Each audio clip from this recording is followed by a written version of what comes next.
ഇന്ന് ഞാൻ ഉണ്ടാക്കാൻ പോകുന്നത് മത്തങ്ങയും ചെറുപയറും കൂടിയിട്ടുള്ള ഒരു കറിയാണ്. നാടൻ രീതിയിലുള്ള ഒരു കറിയാണ്. 1/2 കപ്പ് ചെറുപയർ കുതിർത്തിയതാണ്.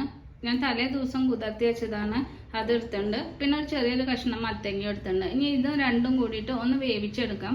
കുക്കറിലാണ് ഞാൻ വേവിച്ചെടുക്കുന്നത്. ഈ കുക്കറിലേക്ക് ചെറുപയർ,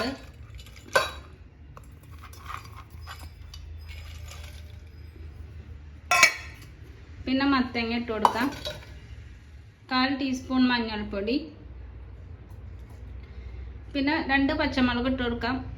2 പച്ചമുളകാണ് ഇട്ട് കൊടുത്തിരിക്കുന്നത്. അതൊന്ന് നടു കീറിയുണ്ട്. ഈ പച്ചമുളകിൻ്റെ എരിവ് മാത്രമേ ഈ കൂട്ടാനിലുള്ളൂ, അല്ലാതെ വേറെ മുളക് പൊടി ഒന്നും ചേർക്കണില്ല. അപ്പോൾ ഓരോരുത്തരുടെ എരിവിന് അനുസരിച്ച് പച്ചമുളകിൻ്റെ എണ്ണം കൂട്ടുക. അപ്പോൾ ഞാൻ ഇവിടെ 2 പച്ചമുളകാണ് ഇട്ട് കൊടുക്കുന്നത്. അത് ഇട്ട് കൊടുക്കാം.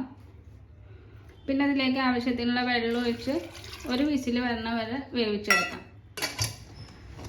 ഇതൊന്ന് വേവിച്ചെടുക്കാം. ഒരു അരപ്പ് തയ്യാറാക്കണം. അതിന് വേണ്ടിയിട്ട് ഞാനിവിടെ 1/4 കപ്പ് തേങ്ങ ചിരകിയത് എടുത്തിട്ടുണ്ട്. ഇനി അതിലേക്ക് ഒരു അല്ലി വെളുത്തുള്ളി ഇട്ട് കൊടുക്കാം. വെളുത്തുള്ളി ഇഷ്ടമില്ല വെച്ചാൽ വെളുത്തുള്ളി ചേർക്കണ്ട.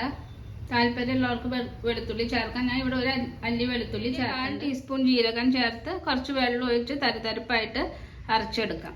ഇപ്പം ഇതാ അരപ്പ് തയ്യാറായിട്ട് തരിതരിപ്പായിട്ട് വേണം അരച്ചെടുക്കാൻ. ഇനി മത്തങ്ങയും ചെറുപയറും വെന്തോന്ന് നോക്കാം.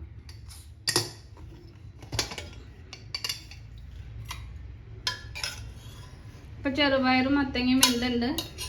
ഞാൻ ഒരു പാത്രം വെച്ചിട്ട് അടുപ്പത്ത് അതിലേക്ക് ഈ കറി ഒഴിച്ചു കൊടുക്കാം. ഇതിലേക്ക് ആവശ്യത്തിനുള്ള ഉപ്പ് ഇട്ട് കൊടുക്കാം. ഉപ്പ് ഇട്ട് കൊടുത്തു. ഇനി ഇതിലേക്ക് കുറച്ച് കറിവേപ്പില ഇട്ട് കൊടുക്കാം. എന്നിട്ട് ഇത് നന്നായിട്ടൊന്ന് മിക്സ് ചെയ്യാം. ഇതിലേക്ക് അരപ്പ് ചേർത്ത് കൊടുക്കാം. അരപ്പ് ചേർത്ത് കൊടുത്തിട്ടുണ്ട്. ഇനി ഇത് നന്നായിട്ടൊന്ന് മിക്സ് ചെയ്യട്ടെ. എന്നിട്ട് ഇതൊന്ന് അരപ്പൊന്ന് ചൂടായിട്ട് വരട്ടെ. ഞാനിവിടെ കുതിർത്തി വെച്ച ചെറുപയറാണ് എടുത്തിരിക്കുന്നത്. അത് കാരണമാണ് ഒരു വിസിൽ കൊടുത്തിരിക്കുന്നത്. ഇപ്പം അരപ്പ് ചേർത്തു. കറി തയ്യാറായിട്ടുണ്ട്. ഇത് വേണമെങ്കിൽ ഇതുപോലെ ഉപയോഗിക്കാം. കുറച്ച് വെളിച്ചെണ്ണയും കറിവേപ്പിലയും ഒഴിച്ചിട്ട് ഇതുപോലെ ഉപയോഗിക്കാം. അല്ലെങ്കിൽ ഇത് വറുത്തിട്ടിട്ട് ഉപയോഗിക്കാം. ഞാനിവിടെ വറുത്തിട്ടിട്ടാണ് തയ്യാറാക്കുന്നത്. അപ്പം ഇനി ഇതിനൊരു വറവ് തയ്യാറാക്കണം. വറുത്തിടാൻ വേണ്ടി ഞാനൊരു പാൻ വെച്ചിട്ടുണ്ട്. അത് ചൂടായിട്ട് അതിലേക്ക് വെളിച്ചെണ്ണ ഒഴിച്ചു കൊടുക്കാം.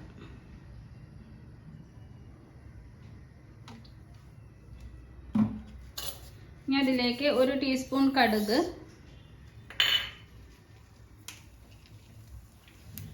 കടുകൊന്ന് പൊട്ടി വരട്ടെ. അപ്പോൾ കടുക് പൊട്ടി വന്നിട്ട് അതിലേക്ക് ഒരു വറ്റൽമുളകും കുറച്ച് കറിവേപ്പില ഇട്ട് കൊടുക്കാം. ഇത് കറിയിലേക്ക് ഒഴിച്ചു കൊടുക്കാം. കറി തയ്യാറായിട്ടുണ്ട്. എല്ലാവരും ഉണ്ടാക്കി നോക്കണം. ഇഷ്ടപ്പെട്ടാൽ ലൈക്ക് ചെയ്യണം, ഷെയർ ചെയ്യണം, സബ്സ്ക്രൈബ് ചെയ്യണം. Thanks for watching.